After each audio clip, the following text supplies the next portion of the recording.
जब एक बार ही वो मार्केट के आगे बैठ जाते हैं ना, फिर पूरा दिन वो स्क्रीन के आगे ही बैठे रहते हैं, पूरा दिन चार्ट सेकते रहते हैं। बिकॉज काफ़ी बारी जब रिट्रेसमेंट होता है वो बाउंस करके दोबारा ऊपर जाना है या ब्रेक डाउन करना है, हमें पहले पता नहीं चल सकता।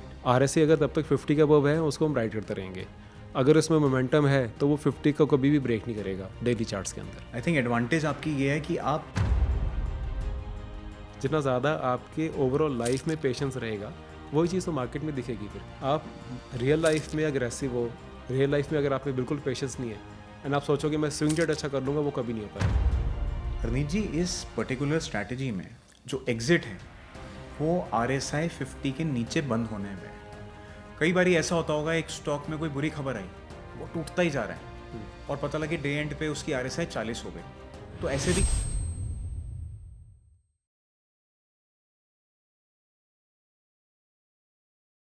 Harneet ji, very warm welcome to trading की बात। Thank you for being with us. Thank you so much for inviting. Harneet ji, आपका मार्केट्स का एक्सपीरियंस 10 साल से ज़्यादा का है, खास करके स्विंग ट्रेडिंग में। सर, अगर मैं आपसे पूछूं कि नंबर 1 प्रॉब्लम ट्रेडर्स क्या फेस करते हैं स्विंग ट्रेडिंग में, तो वो क्या होगी? देखो, लोग आते हैं स्विंग ट्रेडिंग के अंदर कि हमने प्रॉपर स्विंग ट्रेडिंग इसलिए करनी है कि हम बहुत पूरा टाइम मार्केट के आगे ना बैठे रहें, वो ये अप्रोच से आते हैं। बट जब एक बार ही वो मार्केट के आगे बैठ जाते हैं ना, फिर पूरा दिन वो स्क्रीन के आगे ही बैठे रहते हैं, पूरा दिन चार्ट देखते रहते हैं।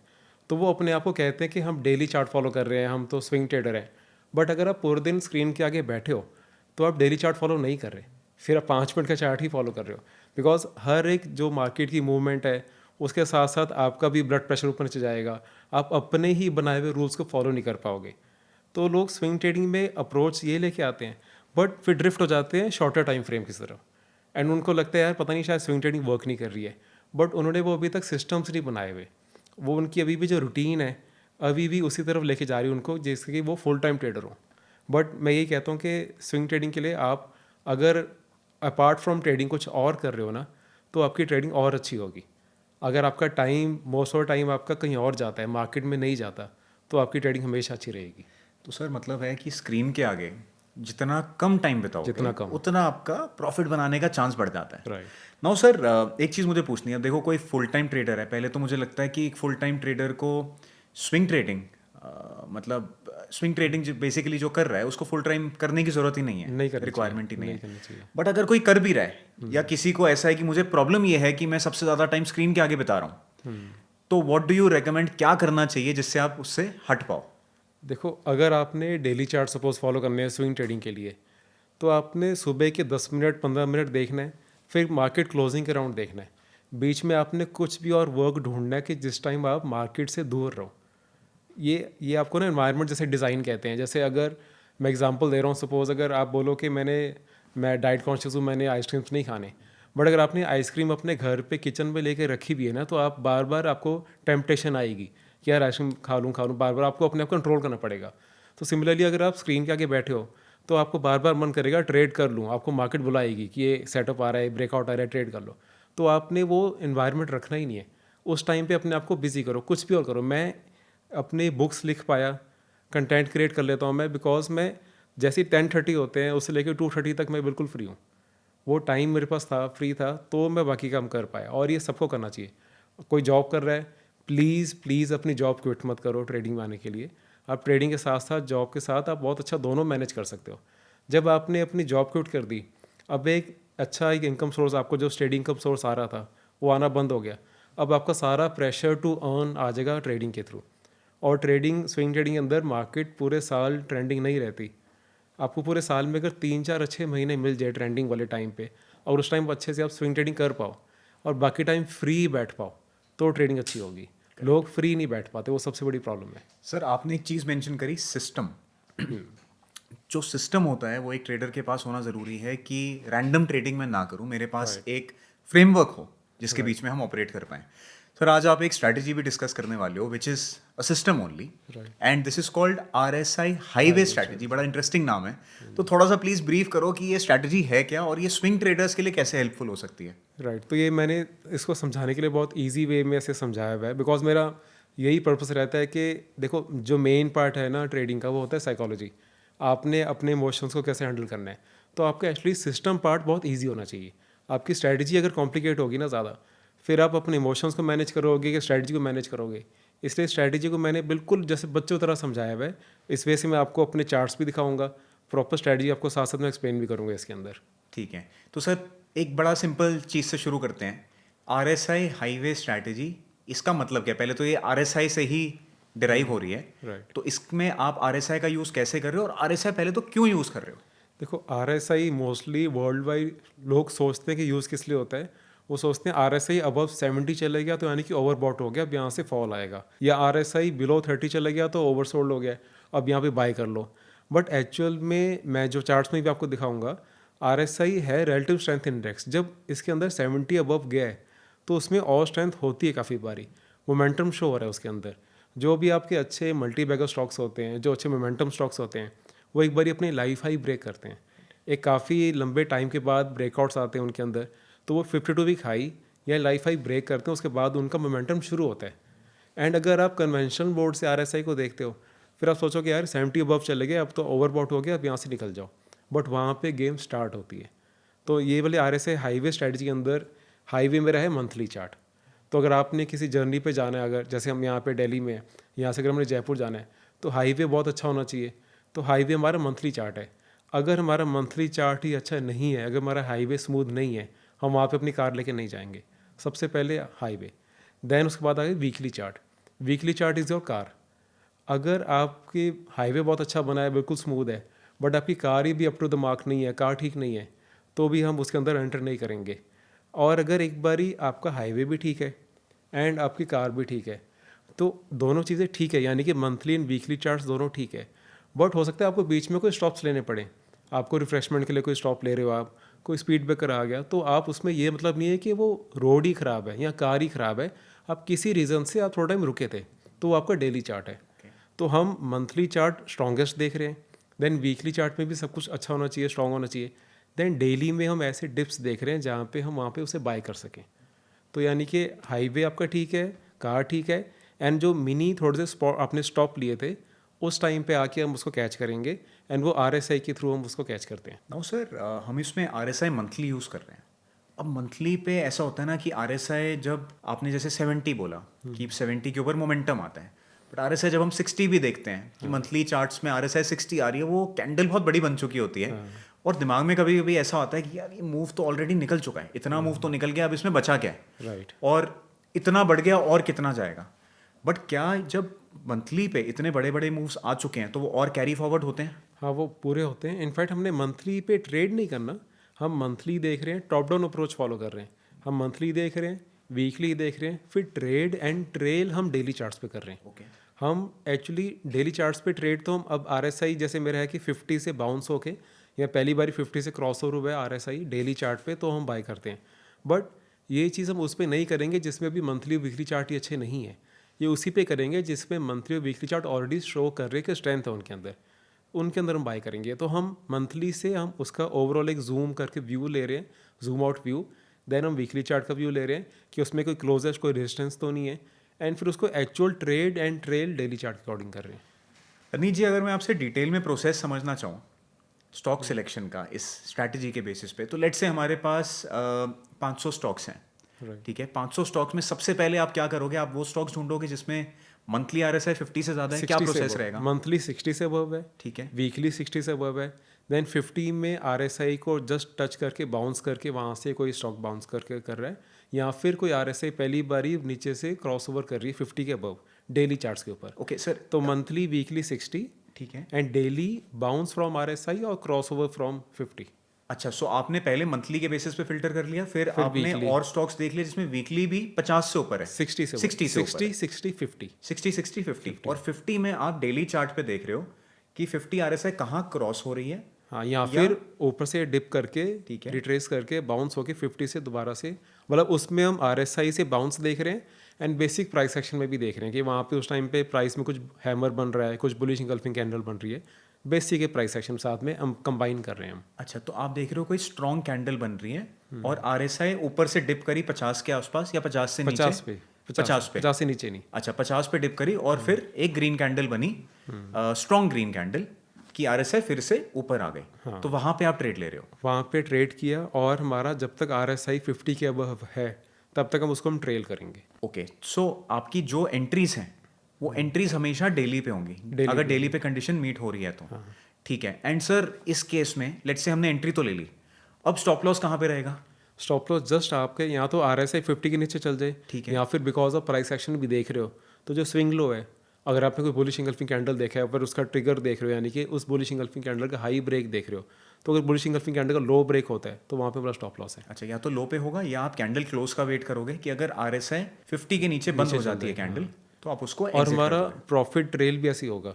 एक बारी जब हमारा RSI के थ्रू हमारा ट्रेड चलना शुरू हो गया, जब तक RSI 50 के अबव है तब तक हमारा ट्रेल करते रहेंगे उसी प्रॉफिट को, सो दैट मीन्स डेली पे, अब मंथली और वीकली से कोई लेना देना नहीं है, एक बार एंट्री हो गई तो। क्योंकि हमारी एंट्री हमने देख ली, हमने स्ट्रॉन्ग स्टॉक में एंट्री ले ली है, उसमें हमने बस बेनिफिट लिए डेली चार्ट से कि हम उसको अच्छे लेवल पे बाय कर रहे हैं। ओके, ठीक है। देन फाइनली ट्रेलिंग भी जो है वो सिंपल RSI पे हो रही है, कोई और इंडिकेटर नहीं, कोई और प्राइस एक्शन नहीं, बस RSI आप देख रहे हो। RSI डेली RSI 50 ही आपको खुद निकालेगी वहाँ से बाहर। ठीक है। अनीत जी, इसके कुछ एग्जांपल्स देख सकते हैं ताकि हमें और क्लियर हो जाए कि आप किस तरीके से ट्रेड लेते हो? राइट, बिल्कुल। मैं आपको इनफैक्ट जो काफ़ी लोगों के मिसकंसेप्शन है कि यार अगर RSI 60 अबव चलेगी, 50 अबव चलेगी मंथली में तो वहाँ से और नहीं चलती, मैं आपको दिखाऊंगा कि कैसे पास्ट में कितनी अच्छी उससे बाद भी निफ्टी हो या स्टॉक्स हो कितना अच्छा उसके बाद चले हैं, एंड उसके बाद कितनी लंबी मूव आई है। स्टॉक्स 4 गुना 5 गुना हो चुके हैं जब RSI आपकी 60 अबव थी, उसके बाद भी वो सारे एग्जांपल्स दिखाऊंगा। बाद में ये वाली स्ट्रेटजी अकॉर्डिंग जो आपको अपने जो मंथली वीकली डेली जो मैं आपको समझा रहा हूँ ये प्रैक्टिकली चार्ट्स के ऊपर भी दिखाऊंगा। अब देखो, जैसे हम निफ्टी का मंथली चार्ट यहाँ पे देख रहे हैं, इसके अंदर आप देखोगे जब RSI आपकी 70 अबव आ गई थी, जब ये रेड जहाँ पे शो हो रहा है ये RSI 70 अबव है, ओके। वहाँ पे 2005 से 2008 तक की जो रैली आई थी, ये वाली रैली में निफ्टी 2200 से 6300 तक चली गई थी, एंड इस सब टाइम के अंदर निफ्टी मंथली में सारा टाइम में RSI 70 अबव थी। उसके बाद जो मूव आया जब 2014 2016 का जो मूव था, ठीक है। उसमें RSI 70 अबव थी, 60 अबव थी, एंड देन बाद में आपको काफ़ी टाइम दिखा कि 70 अबव भी थी। उस टाइम पे 6600 से 9000 गई थी निफ्टी। ठीक है। एंड देन अभी जो कोविड के बाद का जो टाइम था 2020 से 2023 का आप जो टाइम देख रहे हो, 12,200 से 18,000 तक जब गई है निफ्टी, उस सारे टाइम के अंदर भी आपका जो RSI है अबव 60 था। तो अगर आप RSI के अकॉर्डिंग देख रहे हो कि ओवरबॉट हो गया और नहीं चल सकता, तो मैं यहाँ पे दिखा रहा हूँ एक बारी मोमेंटम जब कोई पिक करता है, एक अच्छा ट्रेंड पकड़ता है, तो RSI उस टाइम पे 70 अबव रहती है, 80-90 तक भी जाती है। हरनीत जी, जो हम RSI हाईवे स्ट्रैटेजी की बात कर रहे हैं, अगर सिंपल निफ्टी पे ये लगाते तो कोविड में आपकी एग्जिट जो है, जैसे मार्च में मार्केट जब टूटी तो डेली चार्ट्स पे एग्जिट प्रॉपर टाइम पे हो जाती? वो हो जाती है पहले, कभी भी आपकी टॉप में एग्जिट नहीं होगी, वो हमें पता ही है। कभी बॉटम पे बाय नहीं कर सकते, उतना फिल्टर हमने छोड़ना ही है, बिकॉज काफ़ी बारी जब रिट्रेसमेंट होता है वो बाउंस करके दोबारा ऊपर जाना है या ब्रेक डाउन करना है, हमें पहले पता नहीं चल सकता। RSI अगर तब तक 50 के अबव है उसको हम राइड करते रहेंगे, अगर उसमें मोमेंटम है तो वो 50 को कभी भी ब्रेक नहीं करेगा डेली चार्ट्स के अंदर। आई थिंक एडवांटेज आपकी ये है कि आप इनिशियल सिग्नल बस मंथली पे ले रहे हो। हाँ। क्योंकि अगर मंथली पे एग्जिट भी लेने लग जाएंगे तो वो बहुत लेट हो जाएगा। नहीं, कभी हम बस टॉप डाउन अप्रोच कर रहे हैं, हम एक ब्रॉडर व्यू देख रहे हैं मंथली वीकली से, तब इवेंचुअली हम ट्रेड सारा डेली पे ही कर रहे हैं। ठीक है। और जब काफ़ी बारी जैसे मोमेंटम स्टॉक्स को आप पकड़ते हो, जैसे मैं आगे दिखाऊंगा स्टॉक्स को, डेली के अंदर भी आपके डबल होते हैं स्टॉक्स। डेली ज़रूरी नहीं कि अगर डेली चार्ट देख रहे हो तो आपको वो कुछ दिनों में बाहर निकाल देगा। मोमेंटम अच्छा है तो डेली में डबल होते हैं स्टॉक, ट्रिपल होते हैं। मोमेंटम अच्छा होना चाहिए, और वो मोमेंटम सबसे पहले monthly and weekly chart show कर देते हैं। ओके। अब यहाँ पे आप देखोगे CDSL का मंथली चार्ट है, इसमें भी आप देखोगे जब RSI आपकी 70 अबव थी उस टाइम पे आप देखोगे बिल्कुल बेसिक एक ब्रेकआउट भी यहाँ पे आया हुआ है, एंड 430 से 1600 तक गया था वो, मतलब 4 टाइम्स जब तक वो चला गया स्टॉक, सारा टाइम RSI आपकी अबव 70 रही थी। तो मैं यहाँ पे बस आपका पर्सपेक्टिव चेंज कर रहा हूँ कि RSI 70 अबव ओवरबॉट नहीं होती है, काफ़ी उसके अंदर अभी भी स्ट्रेंथ होती है। अभी BSE मंथली का चार्ट है, इसके अंदर आप देखो पहले 472,000, उसके बाद वही ब्रेकआउट लेवल पर बेसिक्स आए एक रीटेस्ट करके मंथली चार्ट में, उसके बाद 630 to 2600, एंड इन दोनों टाइम पे जब ये वाली मूव्स आई थी, पहले 472,000 वाली, बाद में 630 to 2600 वाली, इन दोनों टाइम में RSI आप देखोगे 70 अबव थी। अभी HCL का मंथली चार्ट देखो, इसमें भी 760 से लेके 2800 तक जब पूरी मूव आई है, सारा टाइम आपकी RSI अबव 60 रही है, इनफैक्ट 70 अबव रही है। ये जहाँ पे भी आपको रेड दिख रहा है मार्क, ये सारा 70 अबव है। अब ये टानला का आप चार्ट ही देखो, ये मैंने इसमें ट्वीट भी किया था ये वाला, जब ये 92 लेवल पे था, उस टाइम पे मैंने ये ट्वीट किया था, सिंपली एक बहुत बड़ा ब्रेकआउट इसमें देख रहा था मैं, और ये RSI वाला लेवल देख रहा था। इसके अंदर ये ऐसी मूव आएगी वो नहीं पता था मुझे भी, किसी को नहीं पता था, बट इसके अंदर ये 20 टाइम्स हुआ था 2 साल के अंदर, और सारे टाइम के अंदर आपकी RSI अबव 60 रही है। तो दैट मीन्स ये जितने चार्ट्स हैं जो स्टॉक्स बहुत ज़्यादा मूव करते हैं, उनमें आपकी जो RSI है वो हायर लेवल्स पे, जिसको लोग ओवरबॉट बोलते हैं, वो ओवरबॉट रहती है। एक्चुअली वो ओवरबॉट नहीं है, हाँ overbought is a wrong term to use for RSI। वो स्टॉक्स मोमेंटम में होते हैं और वहां पे RSI आपको हायर लेवल्स पे ही दिखेगी। राइट। 70 का ये मतलब नहीं होता कि बेच दो, हाँ रादर उसका ये भी मतलब हो सकता है कि ये खरीद लो क्योंकि ये और बढ़ेगा आगे। हाँ, मतलब मंथली पे देख के फिर वीकली एंड डेली पे देख के खरीद लो। करेक्ट। एंड अगर कोई पोजीशनल ट्रेडिंग करना चाहता है तो वो वीकली पे भी फॉलो कर सकता है, बट ये स्विंग ट्रेडिंग के हिसाब से ये डेली पे बहुत अच्छा रहता है। एंड मंथली में जब भी आप देखोगे कोई भी स्टॉक्स ने जिसने 3 गुना 4 गुना 5 गुना चलना है, वो एक बार ही अपने ऑल टाइम हाई का ब्रेकआउट देता है। ठीक है। जितने साल बाद ब्रेकआउट देगा, RSI भी साथ में आपकी 60 अबव होगी, तो आपको उतनी कन्फर्मेशन मिलती रहेगी। अब यहाँ पे आप देखो PFC का एक बेसिक आपको ब्रेकआउट दिख रहा है काफ़ी सालों के बाद, एंड जब RSI आपकी 60 अबव आई है, उसके बाद 70 अबव भी गई है, तो 140 से 400 तक ये वाला किसी मोमेंटम के साथ मूव आई है इसके अंदर। तो ये वाले चार्ट्स के अंदर मैं आपको, इसमें अभी हमने वीकली चार्ट से गए नहीं अभी बस मैं आपको पर्सपेक्टिव चेंज कर रहा हूँ कि RSI ओवरबॉट नहीं होती है, रिलेटिव हम स्ट्रेंथ देख रहे हैं, तो स्ट्रेंथ इसके अंदर हम देख रहे हैं, इसलिए हम उसके अंदर बाई कर रहे हैं। ओके। आप इसमें देखो अपार इंडस्ट्रीज में अब देखोगे एक बेसिक ब्रेकआउट, एंड जब RSI अबव 60 आई है, अबव 70 आई है, उसके बाद मूव्स देखो 4 टाइम 5 टाइम्स कैसे मूव्स आते हैं उसके अंदर। रनीत जी, ऐसा भी बहुत बारी होता है कि RSI 60 के ऊपर जाए और स्टॉक में इमीडिएट रिवर्सल भी आ जाए। देखो अगर RSI 60 के ऊपर है, देन हम वीकली चार्ट भी देखेंगे, अगर वीकली के अंदर भी 60 से ऊपर है और 50 के ऊपर जब तक डेली रहेगा तब तो ठीक है। अगर रिवर्सल आना है उसके अंदर तो डेली में सबसे पहले वो 50 के नीचे वैसे ही ब्रेक कर देगा, तो आपका वहाँ पे स्टॉप लॉस हिट हो जाएगा और आप बाहर निकल जाओगे। तो हमें मतलब डेली चार्ट में हम फॉलो कर रहे हैं इसको, तो स्टॉप लॉस बीच में हिट होंगे ही, वो किसी भी स्ट्रैटेजी में होंगे, बट ऐसा कुछ नहीं कि आपको बहुत बड़ा लॉस हो जाएगा।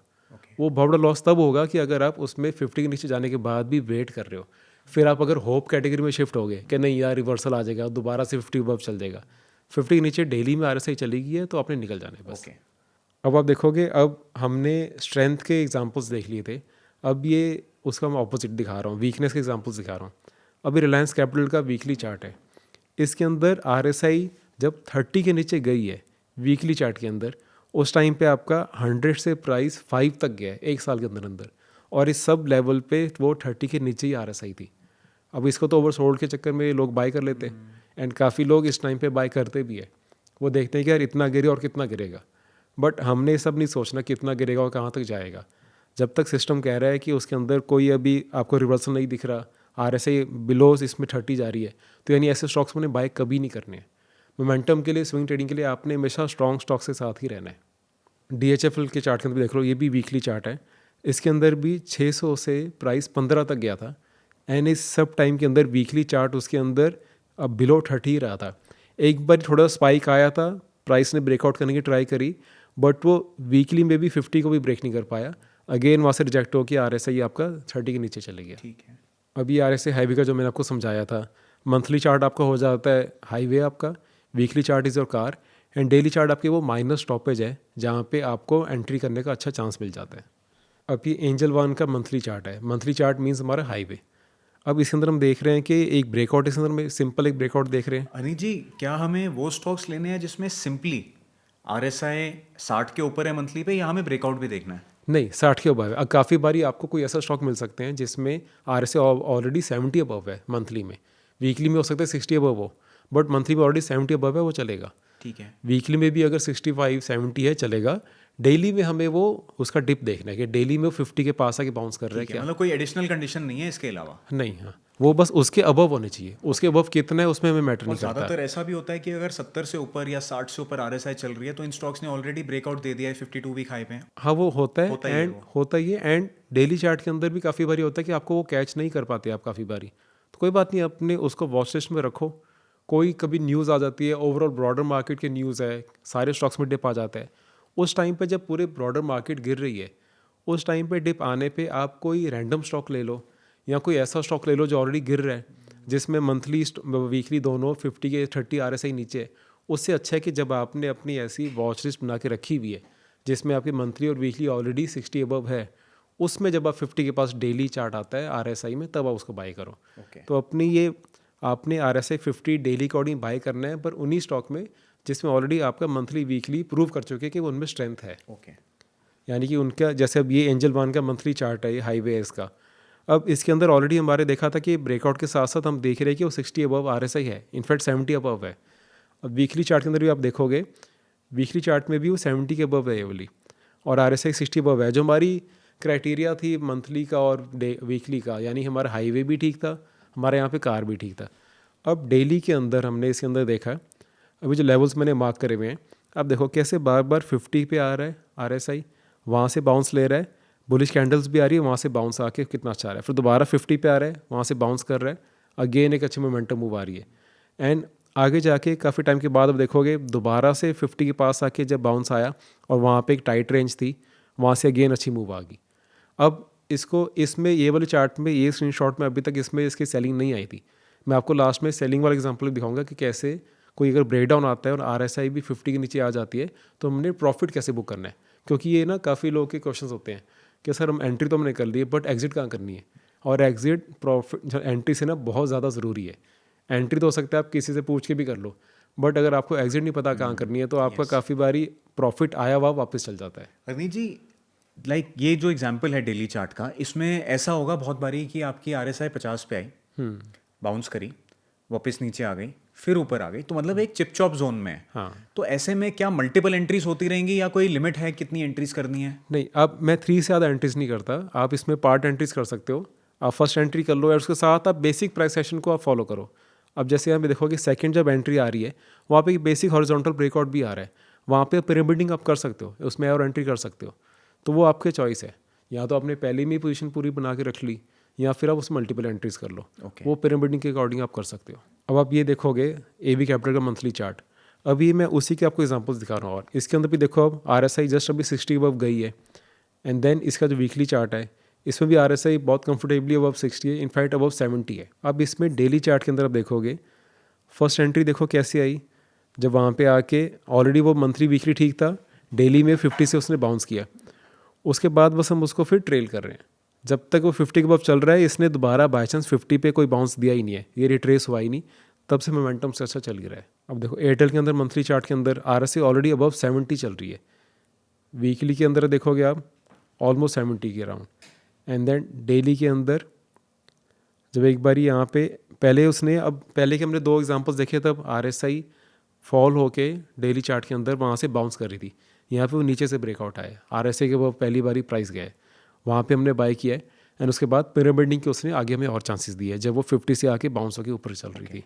मनपुरम मंथली के अंदर देखो आप, RSI मंथली के अंदर हमारे क्राइटेरिया जो हाईवे वाला फुलफिल हो रहा है, वीकली के अंदर फुलफिल हो रहा है, एंड देन डेली के अंदर जब जब RSI 50 के पास आके बाउंस होगी, हमें मल्टीपल एंट्रीज, काफ़ी बारी एक ही स्टॉक मल्टीपल एंट्री देते हैं। हमें ज़रूरी नहीं है कि हमने मतलब एक साल में हमने 100 ट्रेड्स ले लेने हैं, डिफरेंट ट्रेड्स ले लेने हैं। काफ़ी बारी एक स्टॉक की अगर आपको मल्टीपल एंट्रीज दे रहा है, जो कि ऑलरेडी आपको प्रूव कर चुका है कि भाई हाईवे भी ठीक है, वीकली भी ठीक है, कार भी ठीक है, उसी के अंदर आप पिरामिडिंग करो, उसमें मल्टीपल एंट्रीज कर अवनीत लो। जी, जैसे मैंने एक एंट्री ली स्टॉक में, वो स्टॉक ऊपर चला गया, ठीक है, तो मेरी पहली एंट्री चल रही है उसके अंदर, अब मुझे फिर से मौका मिला एक और एंट्री लेने का, राइट, तो जो मैं सेकेंड एंट्री लूँगा, लेट से वो भी चल गई, तो अब जो दोनों पोजीशंस हैं उनका स्टॉप लॉस तो सेम हो जाएगा कि जब भी RSI 50 के नीचे डिप करेगी, मैं दोनों एंट्रीज एग्जिट कर दूंगा। हाँ, कुछ इसी तरीके से फिर वो सेम हो जाएगा एग्जिट कंडीशन दोनों की, राइट? सेकंड, क्योंकि आपने जब सेकंड इसमें क्या है ना, हम RSI देख रहे हैं, हम कुछ भी देख रहे हैं, है तो सारा प्राइस एक्शन से ही ड्राइव होकर निकला हुआ है, इंडिकेटर कोई भी हो, ऑसिलेटर हो,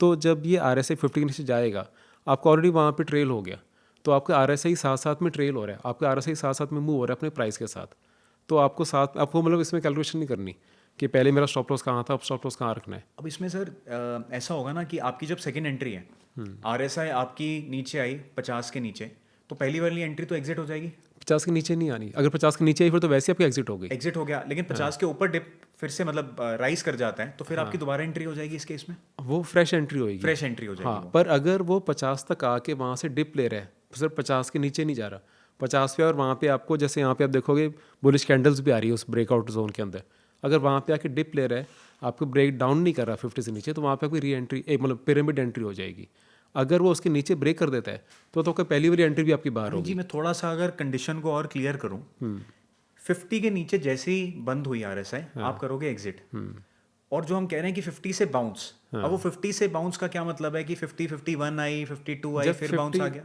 50-51 जब आएगी ना, उस टाइम पे आपने साथ में प्राइस एक्शन देखना है, वहाँ पे कुछ बुलिश फॉर्मेशन आएगा। अगर वहाँ पे आया है तो आपने वहाँ पे ऐड करना है। अगर कुछ बुलिश फॉर्मेशन क्लियर नहीं है तो वेट करो। काफ़ी बारी 50 से बाउंस होकर 52 55 जाके दोबारा और रिवर्स हो ऐसा सकती है। 55 से बाउंस करके ऊपर चली जाए, वो भी वैलिड एंट्री है? वो एंट्री है, आपको साथ में price action, basic price action अगर आपके साथ में वैलिड है तो एंट्री है। इनफैक्ट वो अच्छी बात है। काफ़ी लोग नहीं बाय करते हैं कि यार ऑलरेडी 2-3% स्टॉक चल गया है। पर आप देखो कि यहाँ पे हम 1-2% के लिए नहीं बैठे, हमने पूरी swing move, in fact swing trade आपके खुद ही पोजिशनल ट्रेड्स बन जाएंगे। आपने एक्चुअली जो बड़ा पैसा है वो उसी में बनता है। हमें आधा 1% के यहाँ पे वो नहीं, बार्गेनिंग नहीं करनी। हमने जो उसके बाद 30 40 50% की मूव्स है, 100% की मूव्स है, हमने वो लेनी है। ओके अब आप देखो इंटरनेट के अंदर भी, इसके अंदर जब आप देखोगे मंथली ठीक था, वीकली ठीक है। अब वीकली में आपको दिख रहा है एक वहाँ पे आ रहा है ब्रेक डाउन। अब आप डेली के अंदर देखो, डेली के अंदर आपके एंट्री भी आपको दिख रही है कि पहली बार जब RSI 50 के नीचे से क्रॉसओवर आया है, उसके बाद आपको ट्रेल कैसे कराया है, एक बेसिक आपको ब्रेक डाउन प्राइस सेक्शन में भी दिख रहा है, एंड साथ में RSI 50 के नीचे चली गई है। तो आपकी एंट्री भी इसी ने कराई डेली RSI ने, और आपकी एग्जिट भी इसी ने करा दी। आपने बीच में का सबसे डिफ़िकल्ट पार्ट जो था वो था ये वाली मूव में बैठना, इस सारे टाइम पे कुछ ना करना।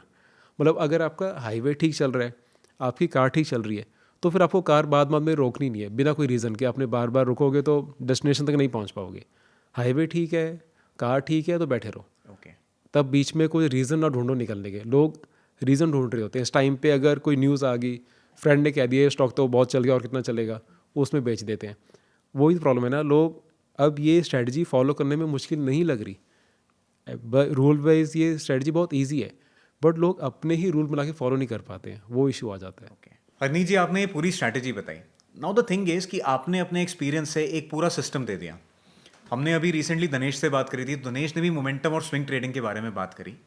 नाउ द थिंग इज कि इवन इफ आप अपनी पूरी स्ट्रैटेजी बता दोगे, तब भी lot of traders will not be able to follow और वो लॉस करके उठेंगे।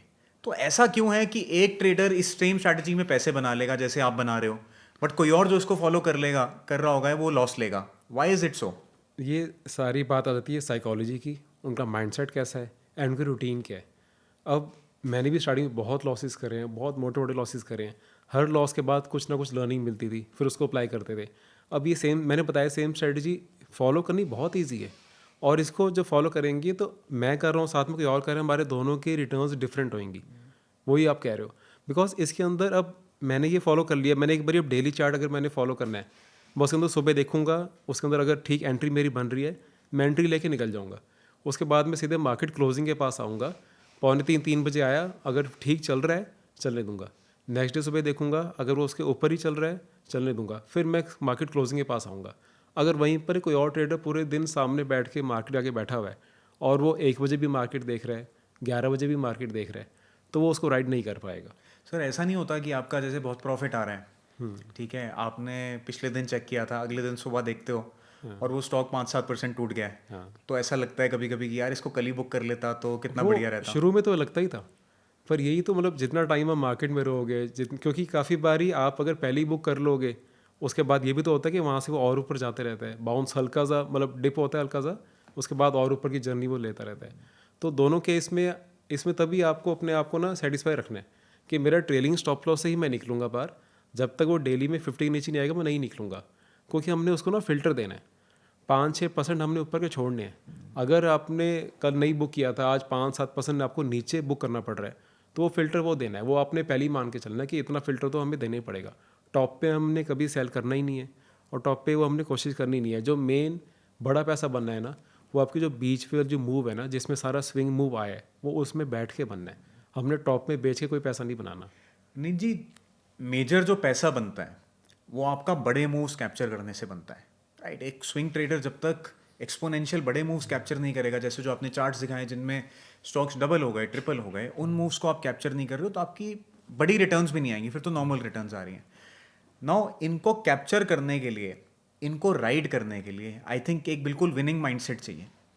तो आपका एक्सपीरियंस में इतने सालों में आपने ये कैसे डेवलप किया और क्या अपने आप को समझाते हो कि मुझे इस स्टॉक में बैठना है, इसको जब तक ये मुझे प्रॉपर एग्जिट नहीं दे रहा तब तक मैं इसको ट्रेल करने वाला हूँ? तो ये इसका आंसर एक्चुअली मार्केट में नहीं है, मार्केट से बाहर है। आपकी ओवरऑल लाइफ थोड़ी वैसे आपको चेंज करनी पड़ेगी। अगर 10 साल पहले मुझे मिलते, काफ़ी डिफरेंस था मेरे में। मार्केट ने काफ़ी कुछ सिखाया। हमारे जो रिलीजियस बुक्स में जो है, स्पिरिचुअल बुक्स में जो है, वो अब मार्केट में आके समझ आना स्टार्ट हुआ है कि कैसे आपने स्टेबल रहना है। आपने कुछ प्रॉफिट आने में बहुत ज़्यादा खुश नहीं हो जाना, लॉस आने में बहुत ज़्यादा आपने दुखी नहीं हो जाना। जो कहते हैं ना कि never take a loss to your heart और a profit to your head. दोनों केसेस में आप अगला ट्रेड ख़राब करोगे। तो हमेशा एक स्टेबल वे में रहना है, प्रोसेस फॉलो करना है, निकल जाना है। और आपकी ओवरऑल लाइफ में आपको एक तो सिस्टम कुछ ऐसा बनाना पड़ेगा कि आप मार्केट के आगे ना बैठे रहो। मैं बार बार कह रहा हूँ, screen time is an enemy for a swing trader. आपने मार्केट के आगे नहीं बैठना है। तो कुछ भी ऐसे करो कि आप कुछ और वर्क कर रहे हो, जॉब कर रहे हो, जॉब क्विट मत करो, बिजनेस कर रहे हो, वो क्विट मत करो। कुछ और, अब जैसे मैं इस टाइम पे बुक्स लिख पाया, कंटेंट क्रिएट कर पाया, बिकॉज मैंने मार्केट के आगे पर्पसफुली बैठना ही नहीं था। मैंने मार्केट को बहुत कम टाइम देना था। एंड ओवरऑल अपनी लाइफ थोड़ी सी बोरिंग बनाओ। अगर आपको एक्साइटमेंट चाहिए ना, तो मार्केट बहुत महंगी पड़ती है।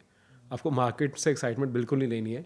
आपको ये नहीं होना चाहिए। काफ़ी लोग, अगर आपको अभी तक ये लगता है ना कि यार वीकेंड आ गया, यार मंडे कब आएगा, मैंने ट्रेड करना है, अगर ये अभी तक आपको है, तो अब आपको मार्केट से एक्साइटमेंट आ रही है, पैसा नहीं आ रहा।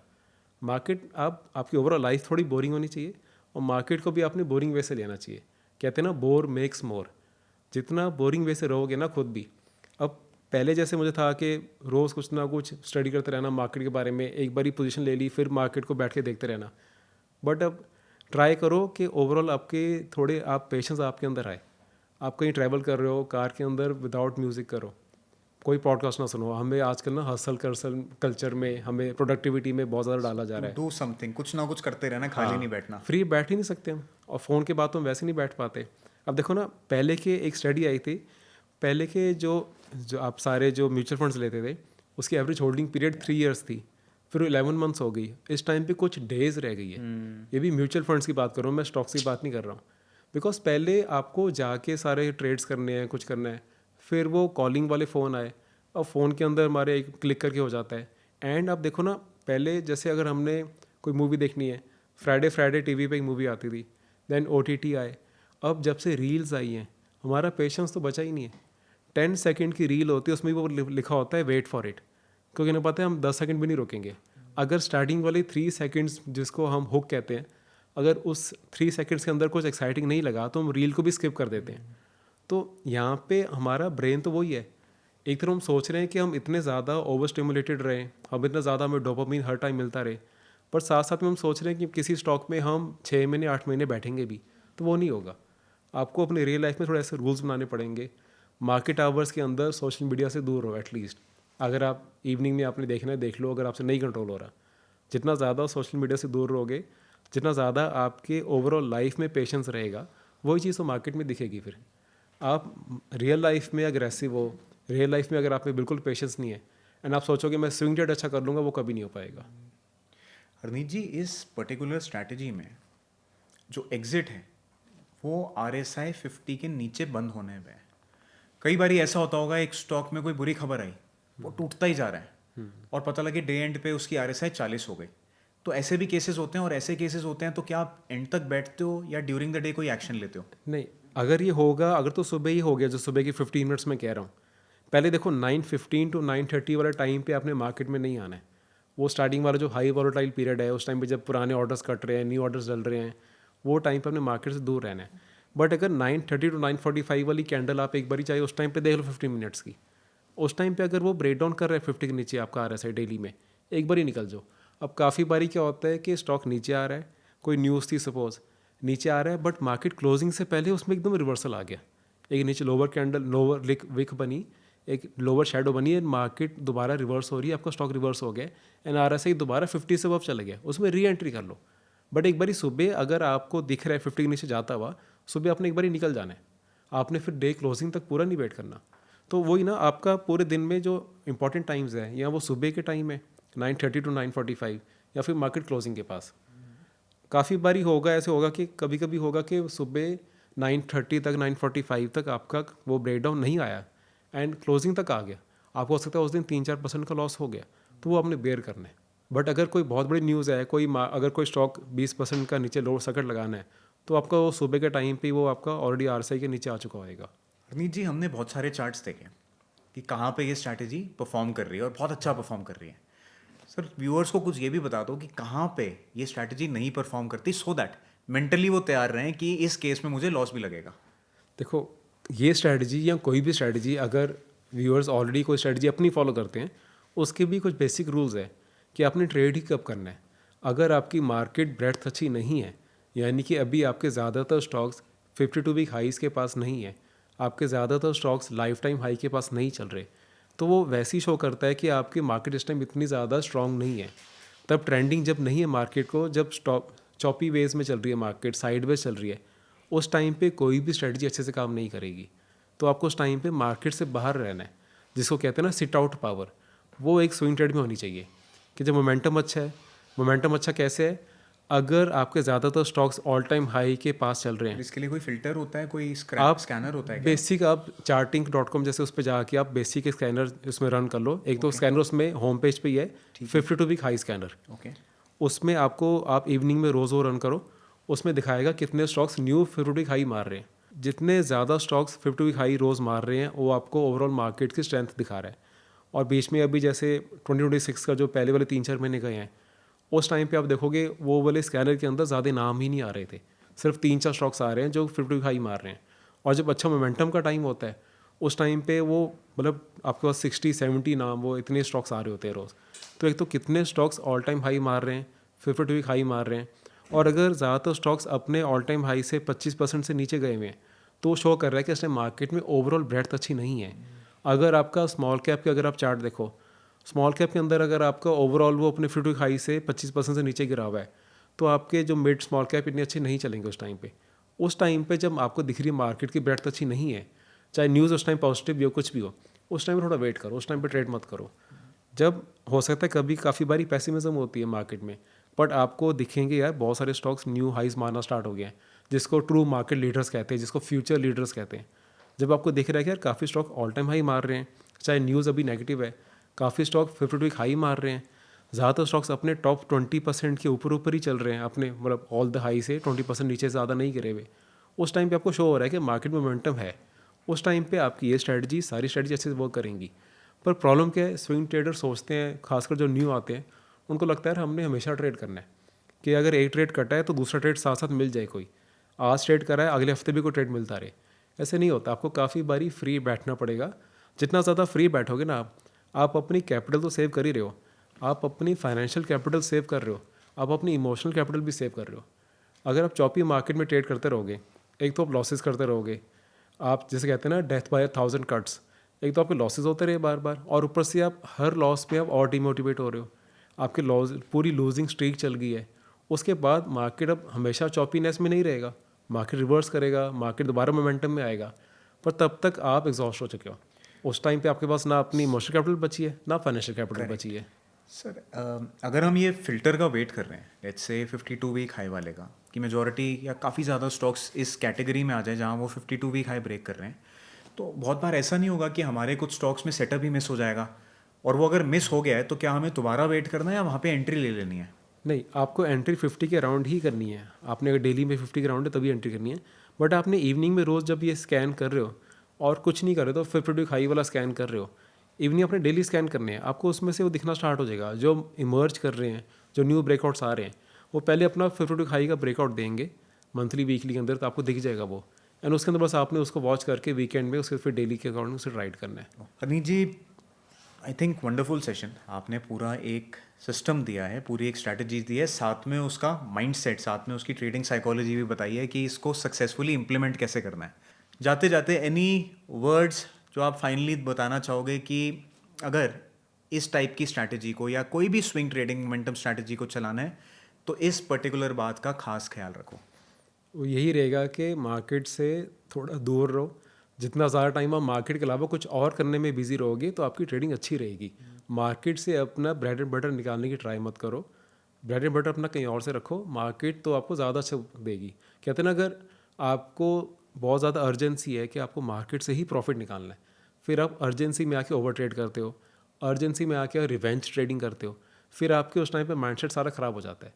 आपको पीसफुली ट्रेड करना है, आपको उस पैसे से ट्रेड करना है जो आपको अगले 1 डेढ़ साल 2 साल नहीं चाहिए। तो I think message is clear, trade डालो, स्टॉप लॉस लगाओ और स्क्रीन से दूर हो जाओ। उसके बाद चाहे नेटफ्लिक्स देखो, चाहे वर्कआउट करो, चाहे जो मर्जी करो, लेकिन अपने स्क्रीन कम से कम देखनी है, सिर्फ सुबह और दोपहर को।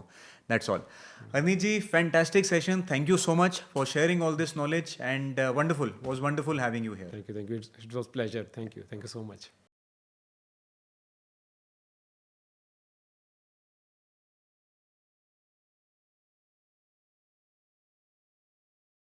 Investment in securities market are subject to market risks. Read all the related documents carefully before investing. Please read the risk disclosure documents carefully before investing in equity shares, derivatives, mutual fund, and or other instruments traded on the stock exchanges.